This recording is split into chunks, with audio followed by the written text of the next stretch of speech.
Okay, we can start with seven realities, please. Jai Baba.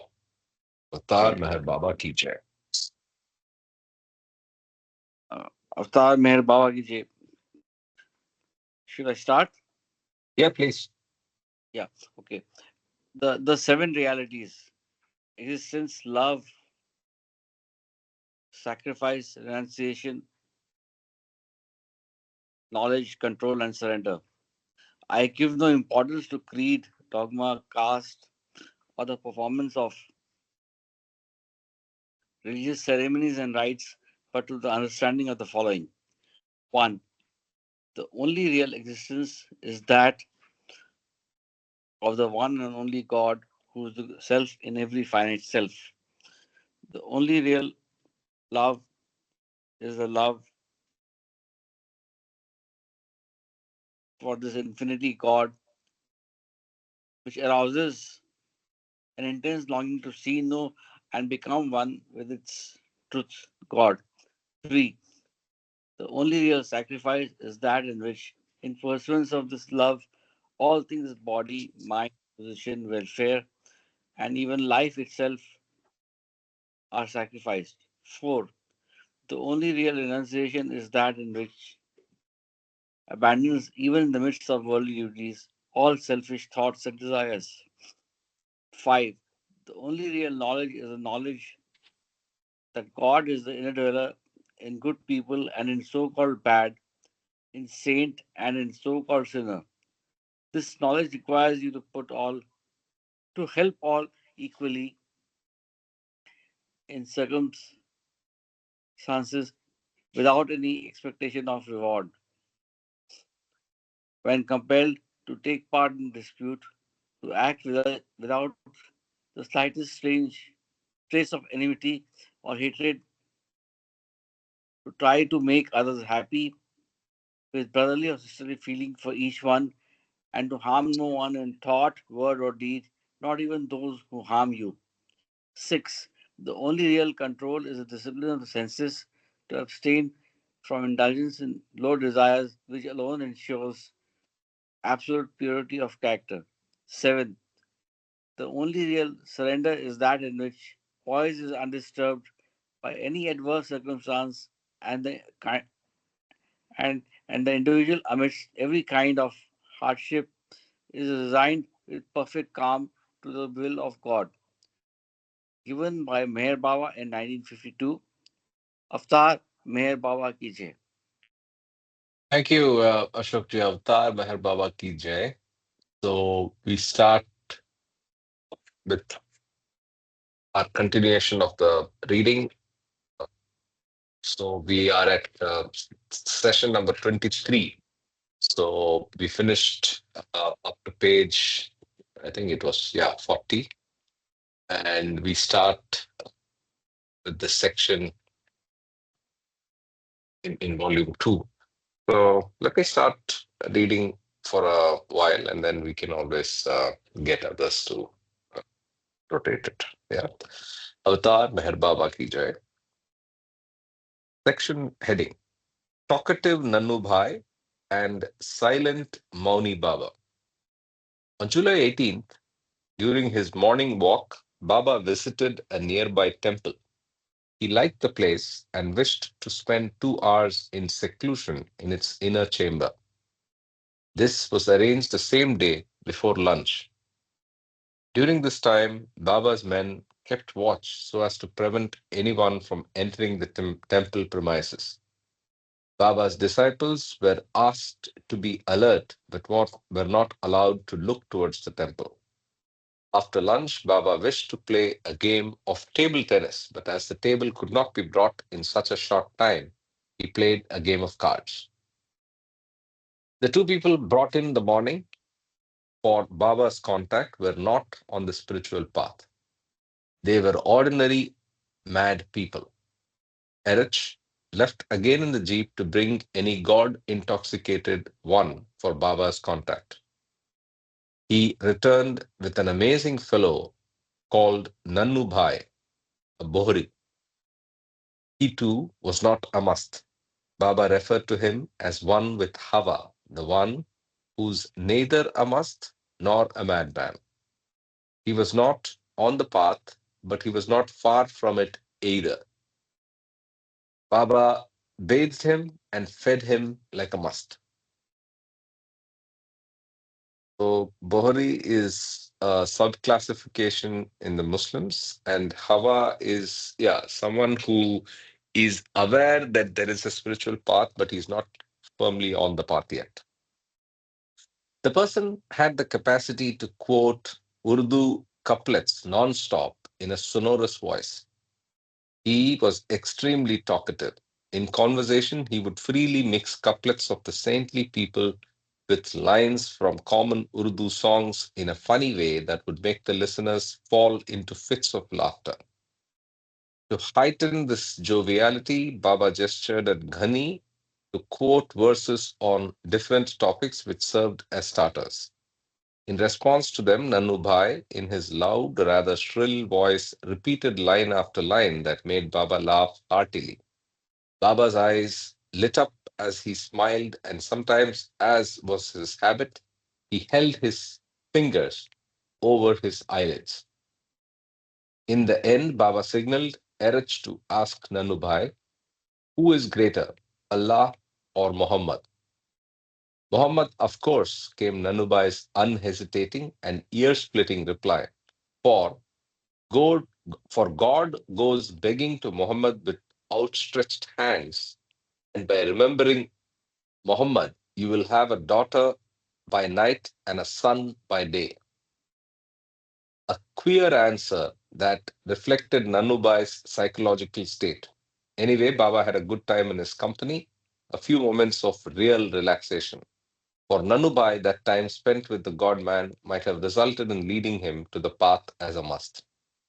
There's a footnote number 4, uh, same book, page 33. So that means it's from obviously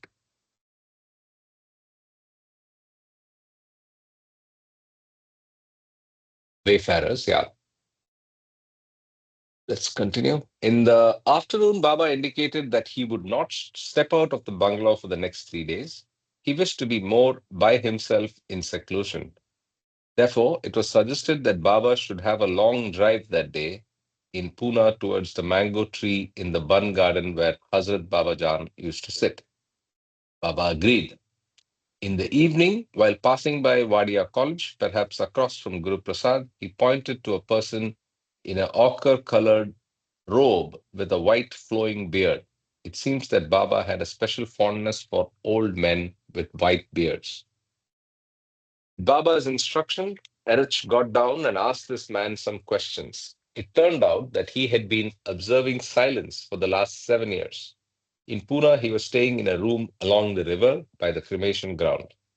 Kaka recalled that he was the same person named Mauni Baba contacted at Haridwar.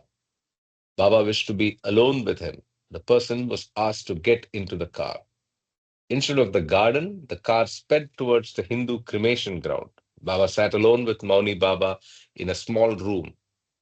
Even in a period of rest and relaxation, Baba would not miss an opportunity to pass on his help to deserving aspirants. There are many incidents and interesting stories where Baba had incidentally pointed out some people and they turned out to be genuine seekers observing spiritual disciplines. Gyani Mast, a rare type.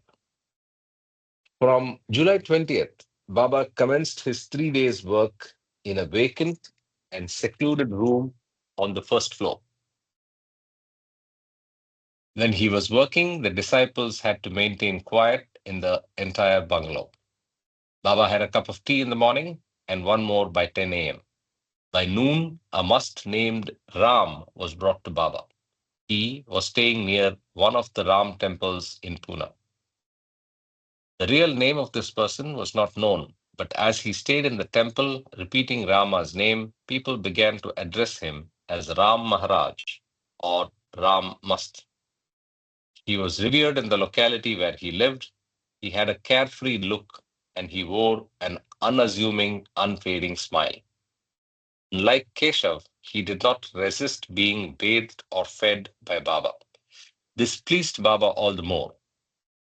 Baba's indication, Erich asked him, "Where is Rama?" The must replied, "Rama is here and is in everyone." The next question was, "Have you seen God?" Ram must answered, "I see God before my eyes and he is everywhere." Baba classified this person under the category of Jnani must. The gist of Baba's explanation about this must is given below. Majzub a Kamil of the seventh plane is merged in God. In his superconscious state, he asserts himself as I am God. Generally, a must on the fifth or the sixth plane does not proclaim himself as God. Nevertheless, there is a class of musts who, though not on the higher planes, honestly feel that they have become one with God. This is neither a fact nor a complete delusion. A must who belongs to this category can be termed as Dhyani or Dhyani must. Here, it should be noted that the term Dhyani must does not stand for one intoxicated with infinite knowledge, Dhyan. So is it Gyan or is it Dhyan? So I think it's Gyan because it says infinite knowledge. But such a soul, in his divine intoxication, expresses himself as one who is God realized. In the course of light conversation about the contact with Ram Mast, Baba conveyed that when he was feeding this unique visitor, a rare thing happened. The Mast lovingly offered back to Baba half of the sweets. It was a coincidence that Baba too was feeling very hungry, but as he was fasting, he could not have accepted food from anyone except a good must. Thus, with the in quotation marks prasad from a dhyani must, Baba's work with the God intoxicated souls in Pune was satisfactorily concluded. For the rest of Baba's stay in Pune, no more musts were brought to him. He, however, continued his contacts with Ali Shah every day. Baba seemed more absorbed in his work. He would not see the disciples till late noon. He would remain by himself in the room on the first floor. At the close of his spiritual work in Pune, he went with his men to witness a cricket match between Ferguson College and Deccan College. This was a fine recreation for him. On July 24th, Baba left Pune for Mehrazad. He arrived late in the evening. Getting down from the car, he went straight to the blue bus, and the atmosphere was once more vibrant with his silent yet dynamic presence. Baba comes out of his seclusion. During the last week of the seclusion, Baba seemed more and more occupied with his work. He started observing a fast on liquids and passed most of his time in the blue bus. His personal attendant, Kaka, was scarcely called. On the last day, July 31, even the servants at Mehrazad were asked to participate in that sanctifying silence. On August 1, Baba asked, on August 1, Baba, people staying at Ahmednagar and Mehrabad who had observed silence for 1 month were called to Mehrazad. They were to be present there before 7 in the morning without having tea or breakfast. They were instructed not to offer any homage to Baba, not even to hold their hands to him. A special message was to be read out to this audience. To quote Jal Kerawala, when exactly at 7 a.m., Baba came out of the cabin enclosure, he appeared to be the very picture of freshness, radiance, and health, as if instead of 40 days privations, he had just returned from a holiday trip. This brings to mind some occasions of people meeting Baba, especially after the two auto accidents. Those who stayed near Baba knew well how excruciating Baba's physical pain was. But when he met the groups of his lovers, he looked so cheerful and graceful that the veil of radiance baffled the visitors and they wondered what the circular meant, which conveyed the news about Baba's intense suffering. Those who read the passages from different holy books on June 21 also read Baba's message on August 1 that was dictated earlier for this special occasion. The text in English was first read by Donkin. It's given below.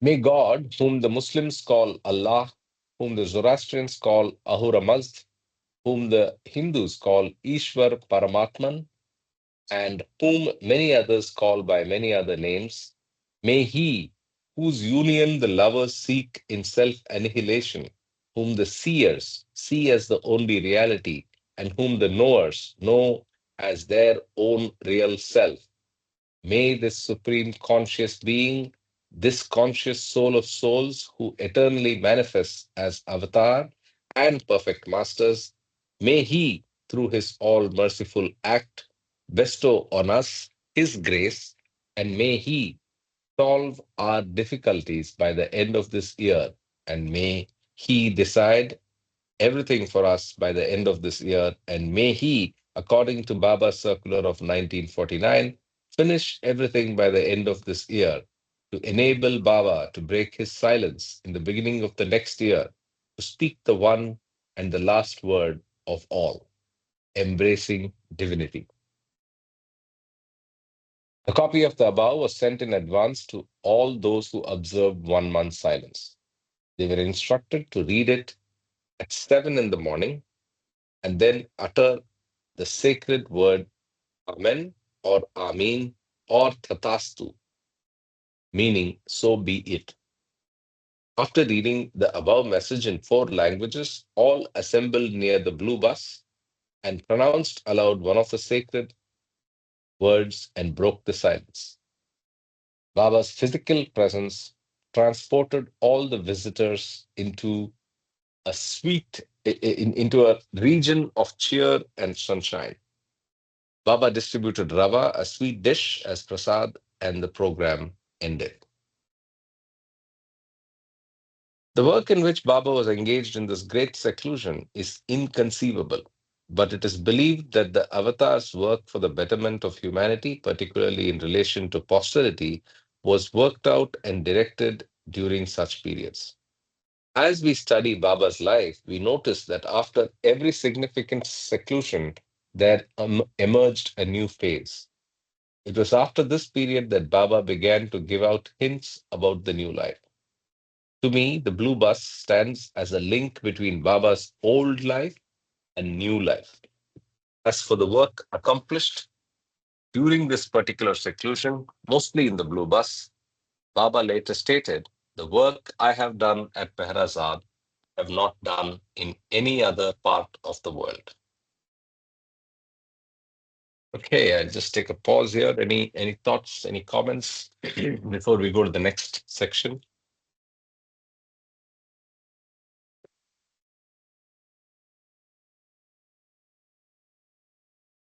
No, continue. We are in Sure. 1948, 49, right? 49. We Not are in yet. 49. Yeah, July. Yeah. Jay July Baba, 1949. Yeah. Karthik, could we say that Mehrazad was some sort of a headquarters, or I mean, it is a special place where Baba did a lot of work, and so Yeah, I think I have not read that of Mehrazad till now, honestly, and that's me making a personal statement. But obviously, it's very special. Whether it's a headquarters and how it relates to how it relates in importance to Mehrabad, I'm not sure. Right. So because even Mehrabad Baba has attributed a lot of importance to. yeah. So I mean, Yeah. I think Mehrabad is, because of its presence of Samadhi, of course, ranks number one. I mean, it's not good to rate, but Yeah, I know. then the Mehrazad, where he stayed, where he slept and he was sleeping and working. So you can imagine all that probably. And yeah. he Okay. kept his Italy there. So it's his companion of the first circle that were there with him at that place. Obviously, that place also is equally important, if not less. Yeah. Yeah. Yeah. Yes. Yeah. Yeah. He I suffered in see. Mehrazad. His suffering period when he had the last days that he was suffering so much. That was Mm. the place. I think that one thing that we should probably try to feel and imagine when we are in Baba's room is his suffering. We are used to have those spasms. He suffered for us in that room. Jai Baba. Mm. Jai Baba. Okay. Any other reactions, thoughts? Ashok, you're trying to say something. Absolutely fine. Okay.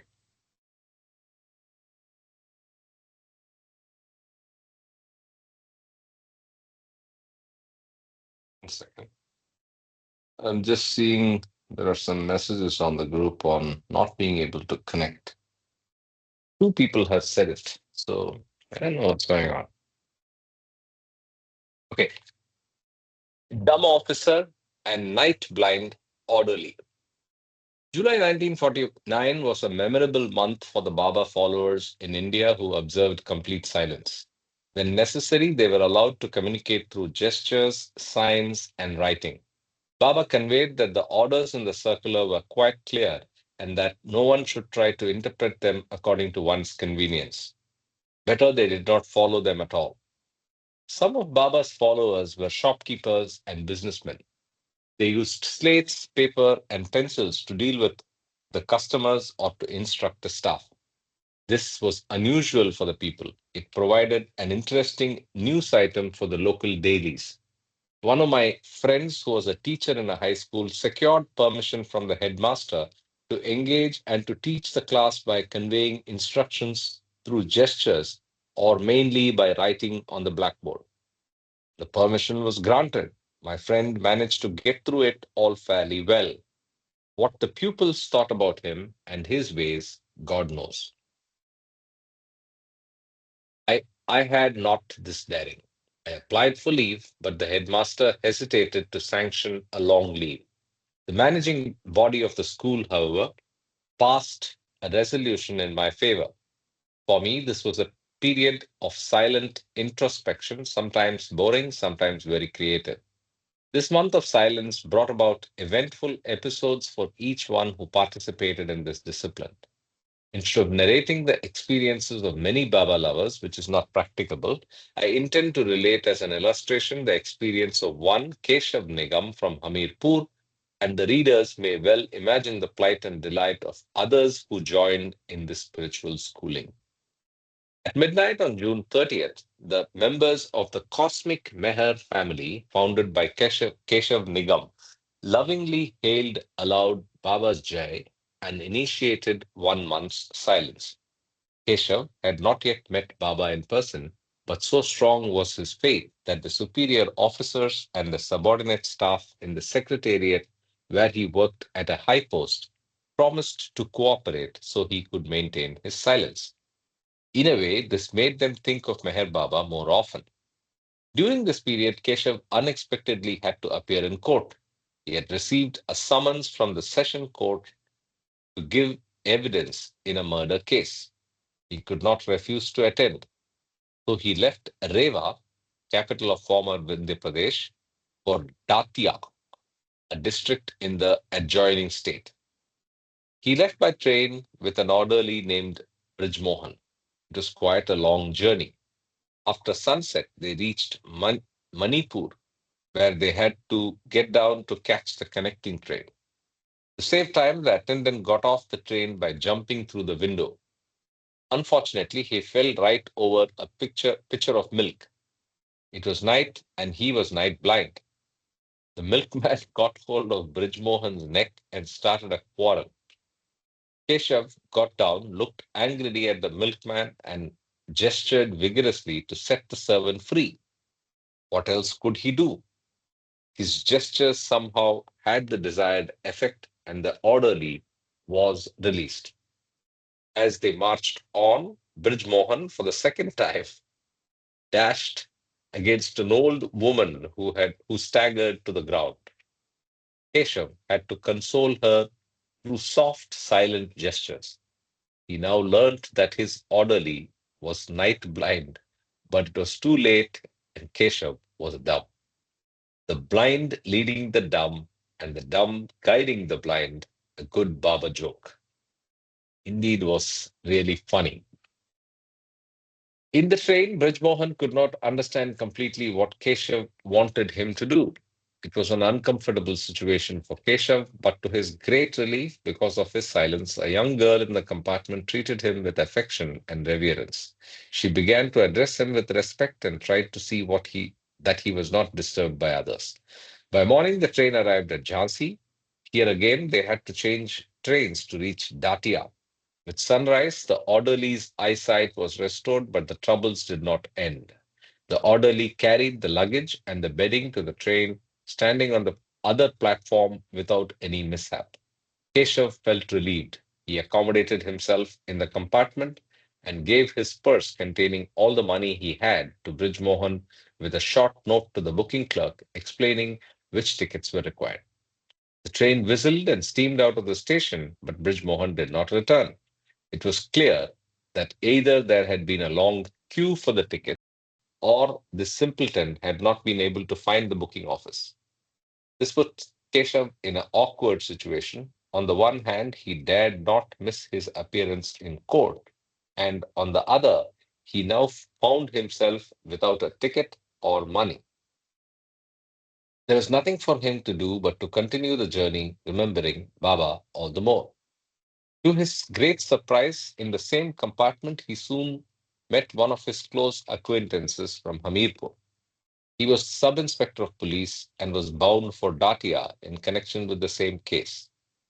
Most willingly, he offered to assist Keshav not only in the train but also in the court at Datia. Keshav finally made it there, where his attendance as a special officer of the Vindhya Pradesh government was required. However, his unusual conduct of maintaining silence in the session court became a widely discussed affair, and because of it, many people heard about Meher Baba. By the time Brij Mohan arrived at the railway platform, the train had left, and so instead of proceeding to Datia by the next train, he returned to Rewa. He told Keshav's wife, who was also observing silence, of his plight. This made Mrs. Nigam worry about how her husband would manage to return home with neither his money nor his companion. But Baba constantly accompanies each of his dear ones, especially when they are following his orders.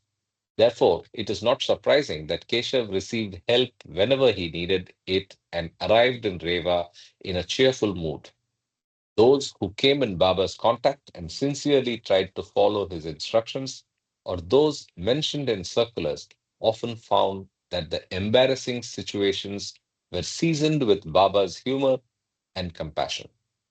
Such sweet surprises in that season of silence, the month of July, were not common. Adding the sweet to the bitter. To resume the account, I prefer to quote from Kitty Devi's article concerning Baba's meeting with the women disciples on August 1 at Mehrazad. She writes, before I go to that, I think all of us have interesting experiences when we maintain silence, and especially if we do it in full normal life. By that I mean, like Keshav Nigam's story that we just read, he was going about his life in normal, and he was practicing silence. But of course, in this particular example, Baba had requested 30 days of silence. But generally, July 10th is when we all maintain silence. And many of us these days take it as an easy day. Take it as a day where either you stay home or you come to Mehrabad and so on. I believe that's the easier choice one makes. The greater choice is what Keshav Nigam did. What you have to do in your daily course of life. How can you make sure that you also maintain silence? So, by the way, that's just my opinion. Any other comments or thoughts on this? Yeah, not comments on what is written in the book. Yes, Keshav was a very special person.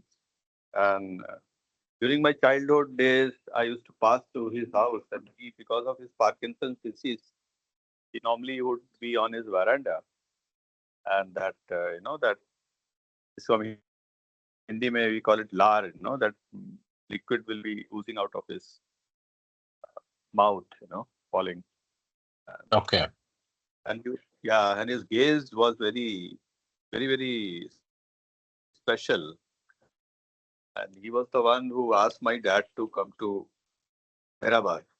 So because of he was so revered in that city that my dad could not refuse, and that's how the whole thing transformed, and all of our family came into Baba's fold. That's something I just wanted to add. That is about Keshav. And as I said, I think a few sessions back, his samadhi is in the place where Baba declared the Avtarhood on 9th of February 1954. In that night, intervening night of 9th and 10th. That's something. And during my last visit to Hamirpur, I just went to that house, which is now with Meher Sahil. Sahil is he was a singer. I think you must maybe know many of you. He stays in Lucknow, but also in Hamirpur, in the same house where Keshav Narayan he used to stay. And that place where Baba had visited is also there. That Baba had come and sat in his house. That's it. And I had gone to that house during my last visit. I had a chai there with his grandson. So he had two daughters, if I am not wrong, Sahil's mother and Sushma, Sushma Kulshrestha, if you know about. He stays, she is still there. Of course, Sahil's mother is no more, and she stays in Lucknow, and she also does a lot of work for Baba, especially translation work.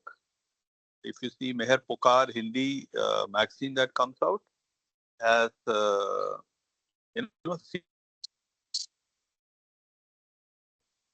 translation of some books like Avatar and other and that get published in that book on a monthly as a routine.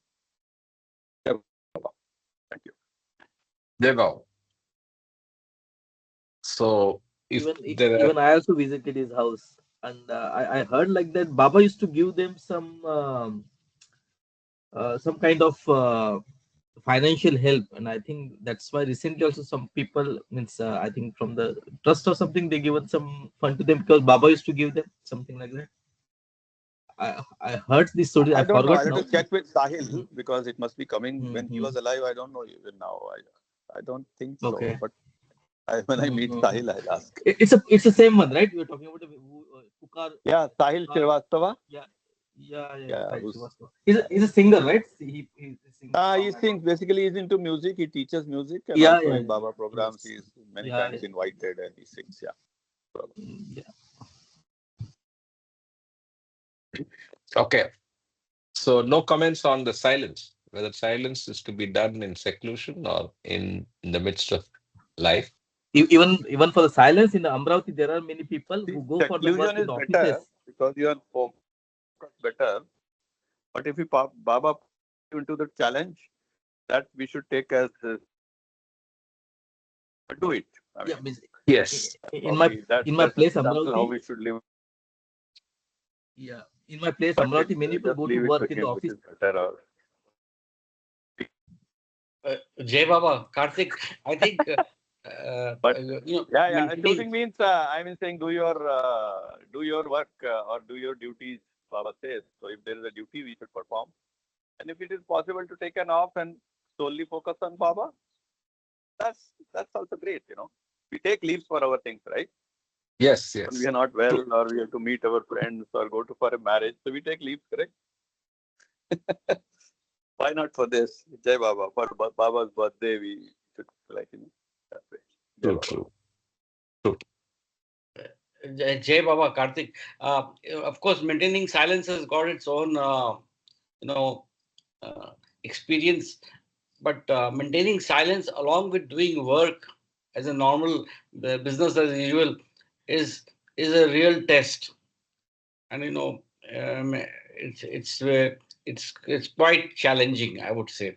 So in any case, maintaining silence itself is challenging because you tend to speak or you tend to uh, miss the thought that you are on silence, and at the same time to do your work is Jai really. Baba. Jai Baba. Jai Baba. Jai Baba Yes, Namita. Yes. Namita ji, boliye. I do silence on and off, and I go about my life as per normal. But I always program my mind to be to know that today is silence. So I make almost no mistakes. I go to the market, I shop with gestures. I'll talk to the sales girls or whatever. It's as if nothing happened, and it's such a beautiful recharge. All rubbish just settles by the end of that day. You just it's so refreshing. It's almost like fasting. It does me wonders. So that's my experience with silence. I just every once in a while I'll just get up and say, okay, today. Then I'll text on my family group that I'm not going to talk today. And then I just and my mother, who is 90 plus, she says, oh, she cannot talk. Her Baba has told her not to talk today. So it's quite nice. I think if you can, you should practice it once in a while. Besides, of course, Every July the 10th. yeah, 10th. That one I do also. And if I'm at the samadhi, then I'll just do painting, meditation. I'm like very occupied. It's like my picnic with Baba that day. Um, I talk a lot in normal life, as you all, but it just comes so easy to me. It's like unbelievable. I don't have to struggle at all. I did 3 days of silence on my last visit, last to last visit in August at Samadhi. I stopped talking in Singapore and resumed talking when we came back from Singapore. So there was this hotel doorman who asked Sunil, he says, is she like that? Like, is she mute? He said, no. He says, please teach me. I also want my wife to go silent like this.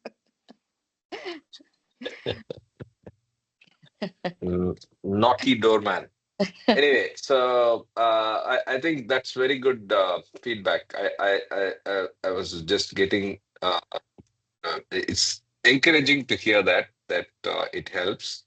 The big takeaway for me as I was reading this and thinking about my experiences in silence is it's the most obvious but important thing that happens by practicing silence, whether you do it once every year or many times in the year, like Amita, is it puts Baba at the center of everything. It's the Mm, closest way of because you remember Baba, because you mm, in every minute, and I remember that. I mean, in all the experiences of silence, I had the closest time with Baba that day. So that was the biggest takeaway as I was reading this. So thank you for sharing your experiences, all of you. yeah, Baba. Ooh, yeah, Baba.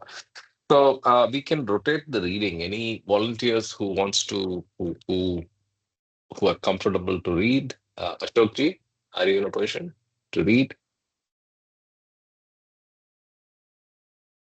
Sanjay ji, Let somebody begin. I'll take over after that.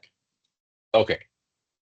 Even Meher Kiran, anybody who's comfortable can read. Otherwise, I'll continue. Yeah, can you hear me, Karthik? Yes, I can. Yeah, okay, I can go ahead here for some time. Okay, so we are starting with the August 1 episode, which is being quoted from T.T. Devi's articles. So start from Mehra and Mani. Okay, yeah, Jai Baba. yeah, Shri Baba. Mehra and Mani were to see Baba first at 6:30 in the morning. At 7 a.m., Baba would be with the men mandali, and the women were to listen to the reading of Baba's message to be read loud by different members of the mandali in different languages. At the end of the last Urdu translation, all were to simultaneously say Amen or Amin. Apart from saying Amen, we the women were not to break silence till Baba came over to our side and gave the sign to speak. Baba then had rava and tea with us. We were then all dismissed, and Norina and Elizabeth were called by Baba for a private interview and given final instructions for his work regarding his forthcoming visit to the United States and his center at Myrtle Beach, South Carolina. After a final embrace from Baba, they left by car for Bombay to board the plane for New York. They left with the promise that Baba would come to the West very soon. Mehra and Mani, realizing the strain of this long seclusion and fast for Baba, had taken the opportunity to think out some surprise for him when the seclusion and fast ended. Amidst all her other work, this effort on Mani's part was really her chef d'oeuvre. It was a puppet show. Figures and dialogue were all our own creation. Needless to say, Baba enjoyed it immensely, and we had no idea of the bombshell awaiting us all later in the day. This performance with Baba in our midst was literally adding the sweet to the bitter, a favorable device of Baba's. In short, Baba told us briefly what he had decided during his seclusion. We are prepared for changes. Seclusions always meant a new phase in Baba's changing activities. However, we were totally unprepared for the new life phase. It was fortunate perhaps that it had such a numbing effect on us all, or we could not have carried on as we did. Baba decided to close all ashrams, dispose of all their contents, and relinquish all properties in India. The majority of those living with Baba at the time were to be sent back into the world to work.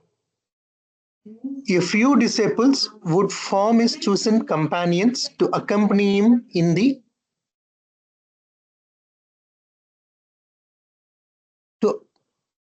to accompany him in the new life starting October 1949.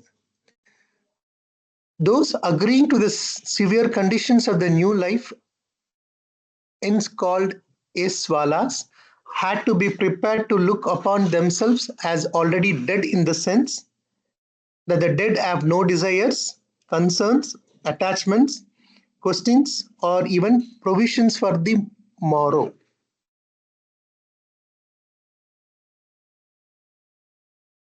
P.T. Devi Recollections Part 2, the Davankar, Volume 1, 7. The Awakener Volume 7. Awakener, sorry. Accordingly, Norina and Elizabeth left Bombay by TWA on August 3rd. Banjo, Elizabeth's pet dog, and a double-sized bed made from the best type of Indian wood with proper length webbing for crisscrossing were booked in advance. The bed was meant for Baba's use in his forthcoming visit to the United States. Later, during his stay in South Carolina at the Myrtle Beach Center that he regards as his home in the West, this bed was used by him, and I hope it is still there. Through an oversight of the postal department, some necessary certificates of these two disciples were dispatched to Ahmedabad in Gujarat instead of Ahmednagar in Maharashtra. This caused some inconvenience to them, but at the last, the things were set in order. Perhaps by way of maintaining the link, till these two disciples returned to India, they received Baba's telegram at Bombay. Give my love to my lovers in the West. This was promptly answered. Shall deliver your message. All else you know. A cable dated August 6 conveyed their safe landing in the United States in Silver Oaks at Panchgani. In view of the new life, Baba gave specific instructions to his closer ones and maybe to grant them time to observe this most unexpected change. He proposed to leave Mehraza to spend a few days at some hill station. It has also been observed that by the end of every important seclusion, Baba generally preferred a short change of scene. The inquiries were made, and this time Panchgani, which is a hill station on the Pune Mahabaleshwar road, was chosen. Dr. Alu Kambata is one of Baba's dear ones. Some months earlier, she had leased an estate with 3 cottages called Silver Oaks to lodge on board paying guests. Owing to her family circumstances, there was no one to look after this business and the cottages remained practically vacant. Alu felt herself very fortunate to be able to offer this place for Baba's use. To digress for a moment, Alu Kambata at first heard of Meher Baba during a visit she had made 2 decades earlier to the Tiger Valley cave at Panchgani, where one of Baba's disciples named Pleader used to stay. A few years later, she became a doctor of medicine and opened a hospital in Bombay. The Dada Chanjis, a group of Baba's most devoted family, were residing in the same building. About 1934, when Baba visited this family, Alu first saw him going upstairs. He wore a white turban, which was rare for him. She was much impressed by his regal gait and appearance. To her, he appeared much like an Arab gem merchant with a mystical aura about him. She felt drawn to him, but not with any spiritual intention. Later, she expressed a desire to Miss Danji, the mother of Arnavas, to see Baba if that was conveniently possible. Later, when this request was brought to Baba's notice, he of his own unexpectedly visited Alu's hospital. He has that ancient habit of visiting his dear ones unawares.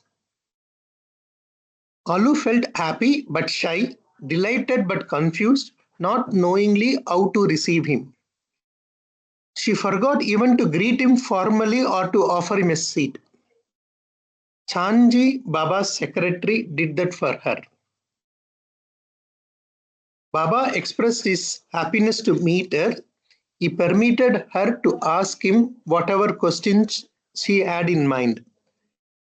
Although she was greatly interested in philosophy, theosophy, and even spirituality, the idea of following someone as a spiritual master was aligned to her. So Baba's proposal put her in an embracing situation. At the time, she was at a complete loss and couldn't think of any questions on any subject. As the talk opened, her voice covert but subsequently became composed. One of her questions was whether she should visit England for a special medical course. Baba's prompt reply was, "Not now. I will let you know when." The moment the questions were over, Baba left the room. He left the dispensary as suddenly as he had arrived. The, the avatar is always in a hurry to meet his dear ones and also to withdraw his presence hurriedly.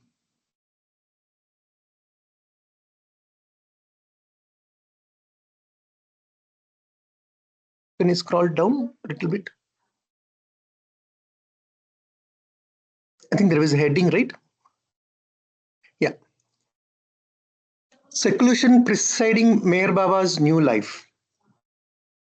Some So months that's the later. chapter heading. So that's Okay. why I added. Okay, Yeah, got it. Got it. yeah. Fine. Some months later, when Baba sent word that Alu should visit the United Kingdom, there was a financial crisis in the family. But she tried to carry out his instructions, and several times she received unexpected help from out of the blue. Things got adjusted and she sailed for England. Sometime after her return from England, Baba asked her to discontinue her practice as a doctor for her health's sake. Physicians, heal thyself. These do's and don'ts reveal to Alu different aspects of Baba's divine wisdom and compassion. Soon it turned out that thinking about him was not a fleeting thought, it had resulted in an acute longing. This made her accept Baba as a perfect master, God in human form. Now she longed and waited for an opportunity to be of intimate service to him. Baba's decision to visit Panchgani was a loving response to her patiently longed for ardent aspiration. No wonder that she spared no pains to make Baba's stay as comfortable as he could wish. By the time he arrived at Silver Oaks, Alu managed to have the cottages clean with garlands of sweet scented flowers decorating the doors and windows. It was a simple yet most devoted and delightful reception. Iruj, Jales Baba's brother, Mehra, Mani, and Arnavas were among those who accompanied Baba. Everyone felt at home with the loving arrangements made by Alu. During the stay, one night Arnavas and others heard a loud noise. It was as if a big stone had rolled onto the roof of Baba's room with a great thud. Arnavas got out of bed. The clock struck 12, and again the spell of silence fell over the cottage. She did not dare make any enquiries lest that night disturb Baba. Next morning, in casual conversation, the woman referred to this incident. With a look of surprise, Baba asked them what it could be. Alu said that one of the neighbors might have done it as a prank. Someone remarked that Baba might have released a spirit hovering in and around Silver Oaks. Baba smiled and made a sign that meant quite possible, and that ended the matter. He never expected that his dear ones should pay an extra or exclusive attention to such occurrences. To those who lived and moved with him, this was nothing new. Baba in the earlier days had explained little about such happenings. Sometimes spirits have tried to contact Baba with the intention of serving him, particularly when he was resting at night. They knew that his blessings alone could liberate them from their state of suspense. The presence of a human being, one of the men Mandali, who could invariably remain awake at night by Baba's side, prevented them from touching Baba's physical body. The one on night watch would also attend to Baba's needs, who would be mostly engaged in his spiritual work. There were, however, rare occasions when Baba of himself blessed a few spirits.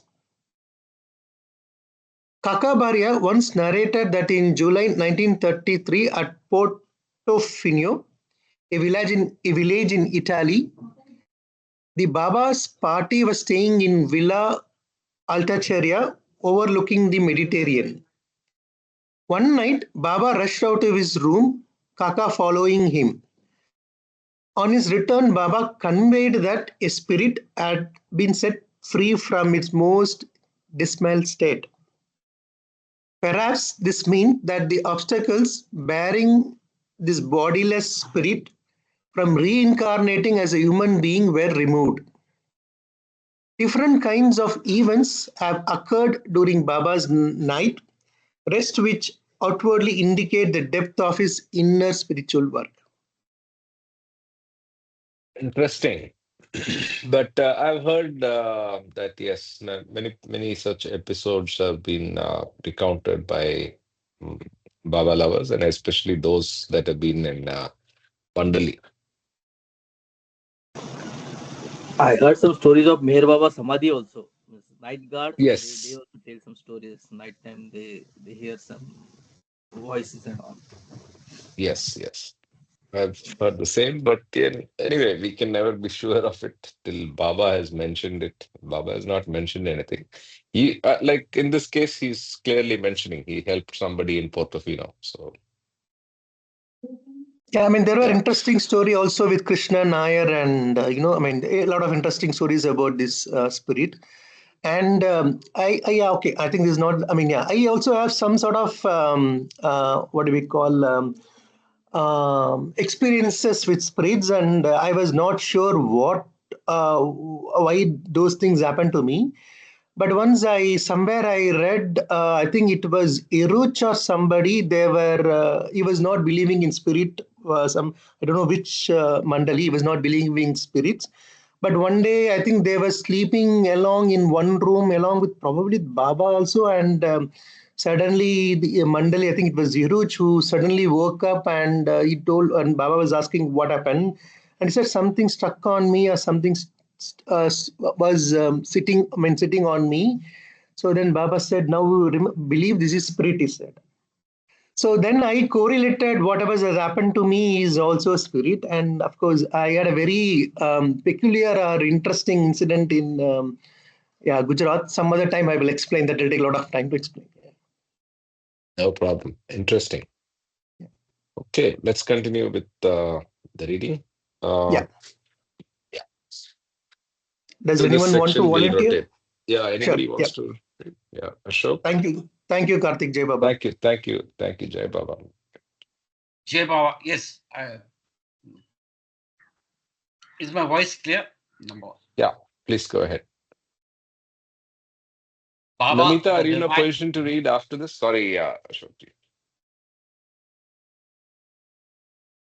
Okay, Otherwise, keep continuing. Yeah, I keep can read continuing. if no one is Yeah, there, yeah, then yeah. I Oh, can read. yeah, sure. After you, after Ashok ji. So, Ashok ji, over to you. yeah, Avatar Meher Baba ki Jay. Baba, the divine humorist.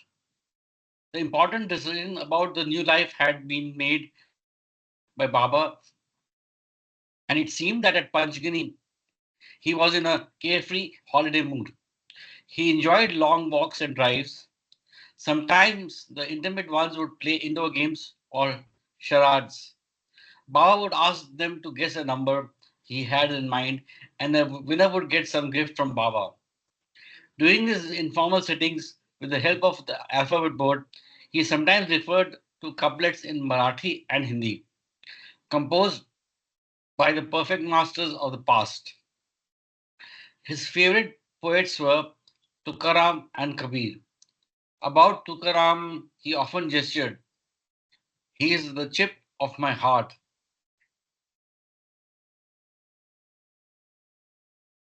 Can you please raise the. Oh, yeah.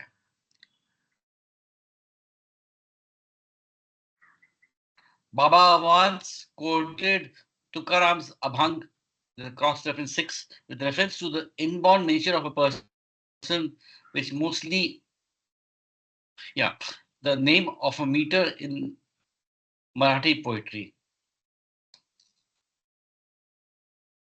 So Abhang is the name of the meter. Okay. I'll just read again. Baba once quoted Tukaram's Abhang with reference to the inborn nature of a person, which mostly remains unchanged. Its meaning is, since his early age, Tukaram in the company of saints took great delight in seeing the name and glory of God. Later, with the grace of the Sadguru, he became one with God, the beloved Pandurang. Yet the innate inclination of singing bhajans continues. The original nature persists. Was Baba, through this quotation, hinting at his personal nature of playing the divine humorist?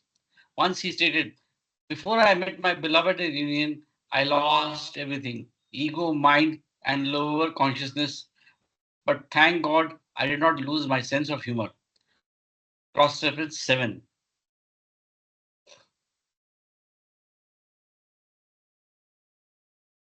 Yeah.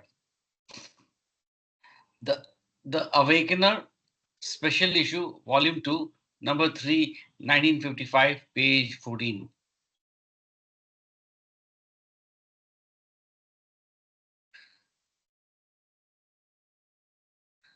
On another occasion, he cited a profound couplet of Kabir.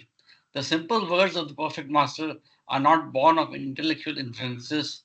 They are the luminous flowers from the garden of spiritual wisdom. They have a perfume of deep, unfading meaning. The original couplet is as follows. Fikr sabko khaye, fikr sabka peer, fikr ki jo faki करे उसका नाम फकीर. Rendered freely in English, it reads, worry wears all out, worry lords over all. One free from worry is the fakir amongst all.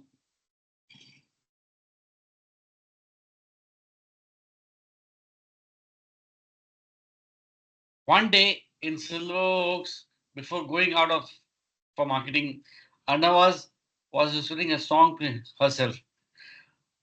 Baba called her and asked her to sing it loudly. The song seemed to have two meanings, one apparent and one latent. The obvious meaning contained in the refrain of the song was, O traveler, be very vigilant and discreet as you pass by the road. Beware that there are many distractions on the way. The implied meaning of the song is, O wayfarer, the spiritual path is very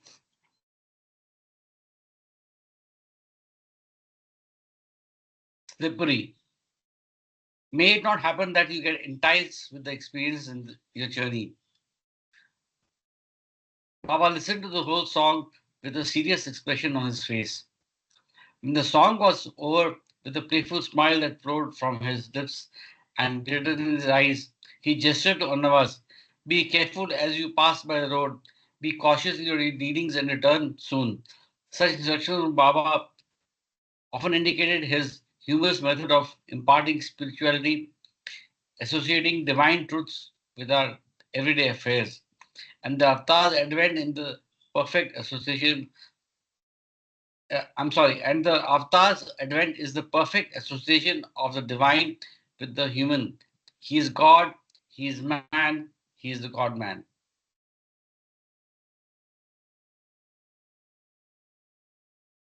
Come to a next chapter, Meetings Directing the New Life, 1949, Part 3, Raising the Curtain for the New Life. Now he entered his great seclusion of 40 days, curtain in his divine play between the two acts of glory and helplessness. And with the first act established in the hearts of the audience in potentiality of being stepped lightly onto the stage for Act 2, inviting whoso to join him. Francis Browson. There's a cross reference one. Francis Browson, Stay with God, page 137. Actually, that's what I was thinking. It's actually not presented properly, but it's actually in poetry form. So you can actually Oh, read it again. It's very beautiful. okay. Raising the curtain for the new life. Now he enters his great seclusion of 40 days, curtain in his divine play between the two acts of glory and helplessness. And with the first act established in the hearts of audience in potentiality of being stepped lightly onto the stage for Act 2, inviting whoso to join him. Francis Brabazon. It's beautiful, right? So he says that there are two acts. One act is of glory and one act is of helplessness. And with the first act, he established himself in the hearts of the audience. So he established his presence in the hearts of all the Baba lovers and established the idea of potentiality of being. And then he stepped lightly onto the stage for Act Two, inviting specifically whom to join because he didn't allow everybody to go with him in Act Two. Beautiful poetry. I mean, I want to go back to Stay with God and read it once more. I was actually listening to our readings of Stay with God. It's just mind blowing. The more deeper you go into Francis's poetry, it's not just the beauty of the words, but it's magical. I think I want to read it again if everybody agrees sometime. Hey, we can do it sometime. And also in the Yeah. previous paragraph, there is a caution that you can get, you Oh can, yeah, in the Arnavas. Yeah.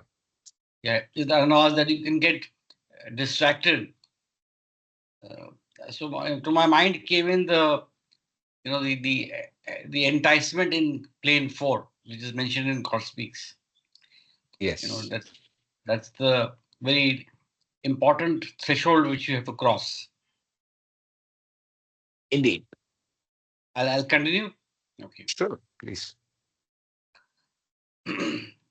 Following the seclusion in the blue bus, Baba with a small roof left for Panchgani in the district of Satara. Those at Mehrabad and Mehrazad were busy working on the drastic guidelines given by Baba. A few felt that it was just a test and Baba might reconsider his decision to totally dispose of the two ashrams for good. But on his return, he expressly stated that from August 15th, he would be holding meetings to disclose the details about his new life. I was at Kurduvadi and did not get wind of the fact that Act 1, the old life, was to end soon. The first bell prior to the raising of the curtain for Act 2, the new life, chimed on August 1st, but was audible only at a short range and to a very small group. Personally, I had not met Baba since January 1949, and I was wholeheartedly looking forward to seeking him. The previous year, in the summer, one of my friends named Mauni, the silent aspirant, had an audience with Baba.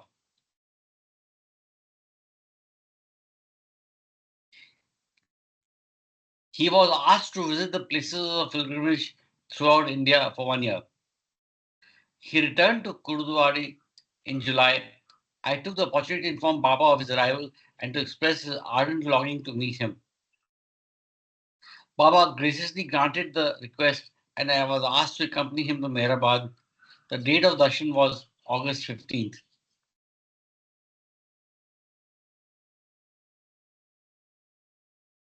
Accordingly, both of us were at Mehrabad in a very cheerful mood, awaiting Baba's arrival. Dr. Daulat Singh, Minu, Kharas, and a few others were specially called to see Baba. By 10 a.m., we were summoned inside a cabin facing the hall. Neelu, Vishnu, and a few others were in the room. As Moni was observing silence, I briefly related the main events of his itinerary of the past year, including the difficulties and temptations which he had to face. Baba listened to the account with interest and conveyed, "What I have heard has made me happy. If Moni is willing, I intend to ask him to observe a few more instructions." As soon as Moni heard, he looked, sorry, can you just, uh, I think the last line, okay. Moni heard this, he looked extremely happy. In fact, he had it in mind to ask Baba for some directions which he might devotedly follow for the rest of his life. Baba continued, "This time, I do not wish you to wander from place to place, but to stay at one place for a period of 6 months. Now go outside, discuss and decide with Bal the town or village that would suit you best. Then come again to me in this cabin." 6 months sadhana discipline.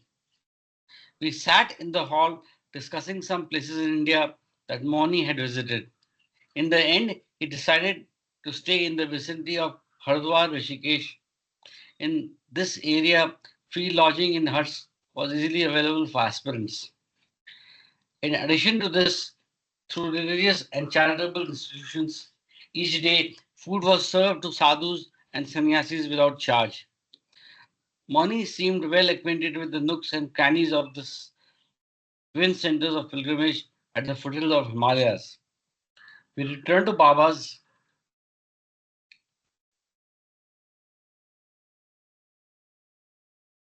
cabin and he gestured, "Which place?"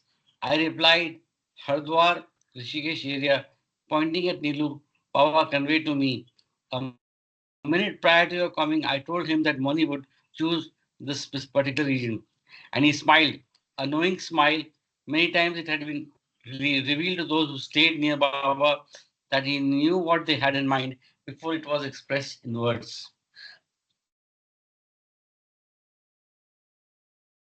Baba commenced giving instructions.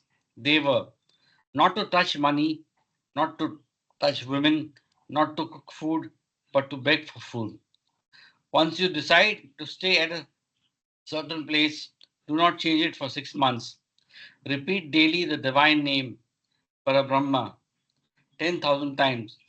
Don't repeat it loudly, but it should be audible to you. For the last 7 days of this period, no other liquid except water should be consumed. In consideration of the last instruction to observe fast on water, you may for that week shift to some convenient place if desired. During the period of the fast, do not repeat. Wait. Can you just go up? I think I'm during the period of the fast, was it right? During the period of fast, do not repeat the name audibly. After the completion of this sadhana after the completion of the sadhana, come and see me. Moni wrote on his slate. Where will you be then, Baba? Baba gestured, I don't know. You find that out for yourself. As I had no idea about the forthcoming new life, I wondered why Baba had given such a reply. Moni, the solemn devotee of the silent master, folded his hands and with a happy smile expressed his willingness to obey Baba.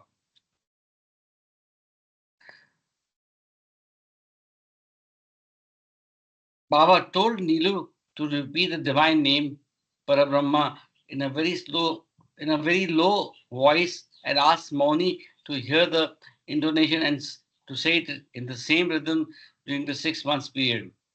He also asked Nilu to pray to God for Moni's success in his sadhana and gave Moni a few pieces of sweet cakes as prasad. He spelled on the board, Ho gaya, meaning done or accomplished. The interview was over. We stood up to leave. As I looked at Baba, he incidentally asked me whether I was married. I replied, No, Baba. He spelled on the board, good, and continued. I have in mind to call you soon for an important meeting. Don't fail to come. I had not the least idea what that meeting would be.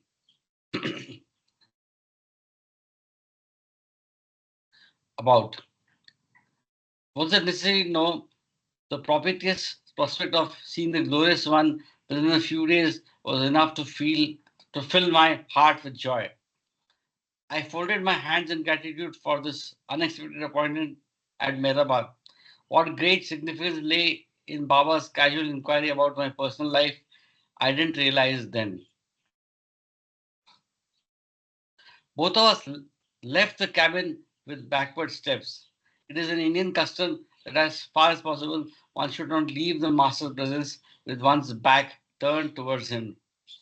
As we came out, I congratulated Mauni for his spontaneous response to Baba's instructions. In a jovial mood, he brushed his fingers over his black beard and long hair and wrote on his slate, "Of what avail is this beard and wearing of long hair if I hesitate a bit to obey the master?" Those staying at Mehrabad knew a little about the impending change in Baba's activity, but during our stay, no one referred to it even remotely. By the afternoon train, we left Ahmednagar for Gurdwara. Within a week, Moni, with a few belongings but without carrying any money with him, left for Hardwar, Rishikesh, about 1600 kilometers to the north, near the holy Himalayas. You will join Baba in new life. After a week, I received a registered letter from Adi with postal acknowledgement for me to sign. This was not the usual procedure when receiving letters from Baba. The contents of the letter dated August 22nd, 1949 were as follows. Baba orders you to be at Mehrabad on September 4th, 1949 morning at 8 o'clock with 1 day without fail. For 1 day without fail. You alone should come, and if you don't come, then you will never come. I read the lines again and again and wondered what sort of meeting it would turn out to be and whether invitation had been sent by registered post. In all the previous letters, some encouraging words from Baba along with his love and blessings would comfort me. But here was an ultimatum. Some days later, I happened to visit Pune on some private work. In the city bus, I instantly met one of my dearly elderly friends, Baba's disciple, R.K. Gadekar. We used to call him Gadekar Sahib. Both of us were happy at this chance meeting. With an inquiring look, he said, "Did you receive a call from Baba? I hope you have, and you must have decided to join him in his new life." "Yes, I received the invitation for the meeting," I replied, "but I don't understand what you mean by joining Baba in the new life." Instead of answering the question, he simply repeated, "You will join him in the new life."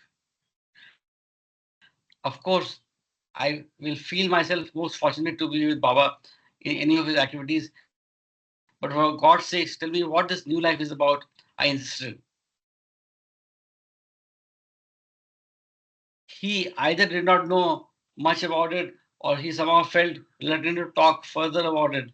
Some minutes later, we had to part and had no time to meet again. His words, "the new life," aroused my interest and I wondered about its nature. I deeply felt, however, that if a chance was offered in the meeting to go with Baba, I should jump at it no matter what. This decision was not the result of careful thought after weighing the pros and cons. It was just the unpremeditated response of the moment. As I first heard about a new life, my decision to accompany Baba on it met no challenge from any corner of my mind. Some preliminary meetings. The period from August 15 to August 31st was a very busy time for Baba. Practically every day he visited Mehrabad.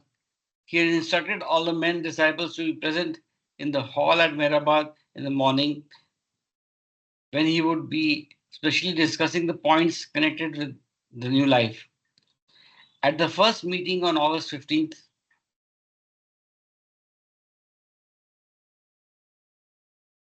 a few members were late owing to a mistake in the type notice displayed on the board. Baba nevertheless informed all, even if I do not arrive from Mehrabad, be in the hall by 7 a.m. Baba was invariably present by 6:30 in the morning. He entrusted the work of noting down what transpired in the meetings to Ferrum, working box wala, a steno, and a long-standing disciple of Baba. He instructed him not to miss anything that he Baba would convey to anyone during those meetings. On the first day of his arrival, he embraced Gustaji and Kekovad, the elderly members amongst his disciples.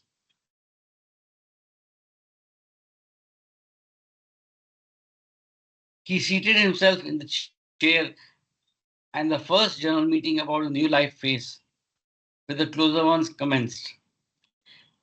Here are the four main points that were discussed and decided during such preliminary meetings held on subsequent days. 1. The persons who decide to join Baba in his new life would be entirely responsible before God for the decision. No one was to ask Baba's advice over this matter. Everyone would wish to accompany Baba was expected to abide 100% by the conditions that would be laid down by Baba. Everyone who would wish to accompany Baba was expected to abide 100% by the conditions that would be laid down by Baba. 2. In the new life, Baba would be absolutely helpless in the true and literal sense of the word. 3. Mehrabad and Mehrazad ashrams were to be disbanded. Cross reference 1. Within a month and a half, Meherji Kakaria and Nariman Dadachanji, two of Baba's disciples, became the owners of these two places. Yet they both, through their love for Baba, kept these places entirely at the disposal of Baba and his disciples.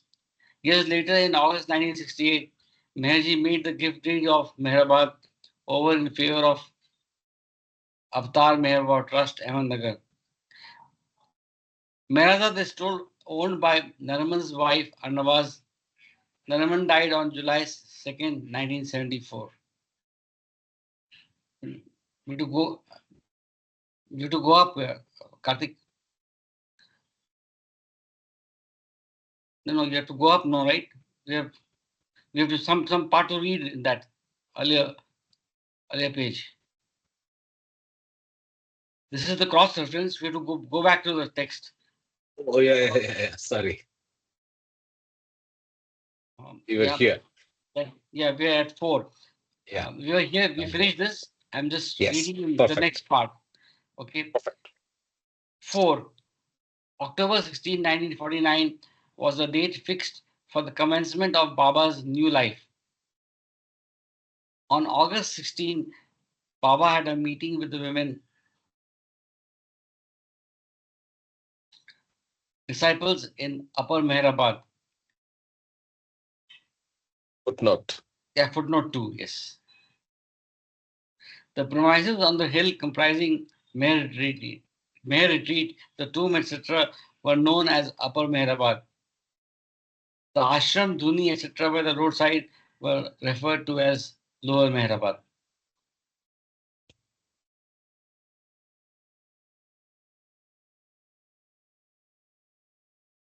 Baba placed a 4-point plan before them. He conveyed that if some of them wished to leave Mehrabad and work independently for their living, he had no objection. Everyone was allowed to exercise her honest choice. The last he offered was that they could leave everything to Baba, accepting with full faith whatever decision he made for them. This proposal was unanimously accepted. All promised with pleasure and without the slightest demur to obey Baba.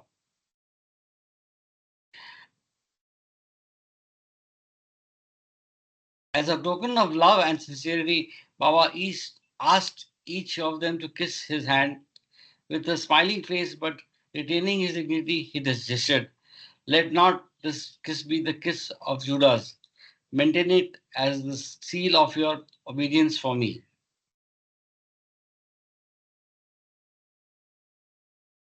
Before continuing the discussion in the hall about the new life on August 17, Baba asked Gani to repeat the following prayer. May God give buddhi, sense of discrimination to the mandali, and full shuddhi, perfect awareness to Baba. He made it clear to each of his disciples that everyone was free to join him or not in his new life. In spite of living with Baba for many years, if anyone so wished, he was allowed to live an independent life. But once one resolved to join Baba in his new life phase, he had to obey him in all matters. Baba agreed to give some guidelines to those who wish to stay behind.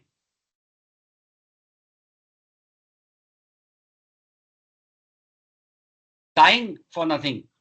On August 18 morning, Baba asked four of his disciples to each bring the holy book of a different religion to the hall at Mehrabad for a special reading. Kaikobad was the first to perform the kushti. It is a ceremony among the Zoroastrians that reminds them of the three principal precepts of Lord Zoroaster: good, good thoughts, good words, and good deeds. Then he uttered some prayers from the Avastra, the prayer book of the Zoroastrians. Donkin read the crucifixion of Jesus from the Gospel of St. Matthew's. Khak Sahib offered namaz and solemnly but silently performed two rakats of nafil. Kale Mama opened the Bhagavad Gita.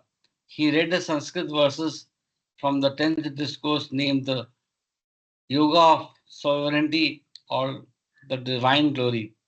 The gist of the last four verses of this discourse present an all-inclusive vision of Avatar's divinity. O Arjuna, I am the essence of all things. My divine manifestations are limitless. This world with its power, beauty, and glory is but a fraction of my reality. Countless are these transient forms, and needless is the knowledge of them. I alone exist, and one spark of myself sustains the universe.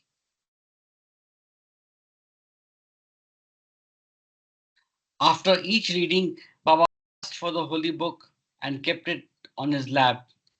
At the close of this solemn ceremony, he signaled all to stand up. He spread all the books on a table and asked Gani to place both hands on his books and say aloud the prayer dictated by him. May God help Baba to make definitely this step which he's taking to give up everything and irrevocably go away so that from October 16, when he enters a new life, where there will be no turning back.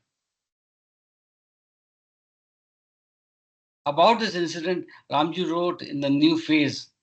This was the first prayer of help ever before heard from Baba to God during the last 28 years, and the Mandli were so taken aback and confused that no one could think of or dare say Amen. When all were seated, God gave some additional points to Donkin. He was to prepare the final draft of the new life conditions with the help of Gani. Baba was to approve the final text on August 21st. Once, while referring to the tests and trials of the new life, Baba casually gestured, "If you want to die for nothing, come with me." The new life, as explained by Baba, was an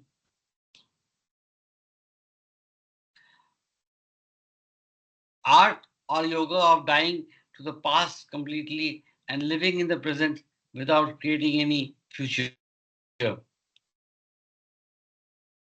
Take a pause if anybody wants to say anything about new life. Extreme I think helplessness. Hopelessness. Hopelessness. I think we'll pause at this point and continue from the next section in the next week. But honestly, I'm pretty excited that we are going to read an account. I hope he goes into details of how the nail life went because I know very, very little about this phase of Baba's life. So uh, this will be an interesting read and a glimpse into what Baba did in the new life. The only glimpse of the new life I've had is the a little bit that I read in Lord Meher, more uh, to research and understand the Banaras visit which I did with the Meher group. So other than that, I know very little. So I'm very intrigued and excited to go further to understand what Bal Natu's perspective and his experiences are. Great. Any other thoughts before we wrap up?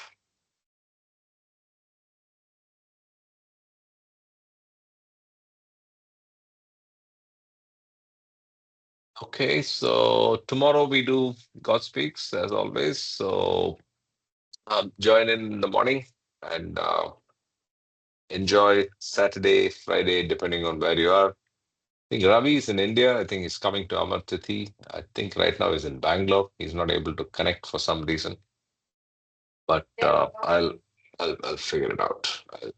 Let's text him. And Sunilji, how about I'll text you and then we'll pick a time. Yeah. Yep, I'm waiting. Okay. All right. Thank you very much. Hello.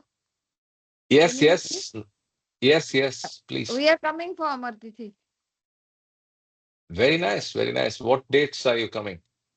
We'll reach on 29th, but they won't let us stay in the MPR, so we will stay in a hotel.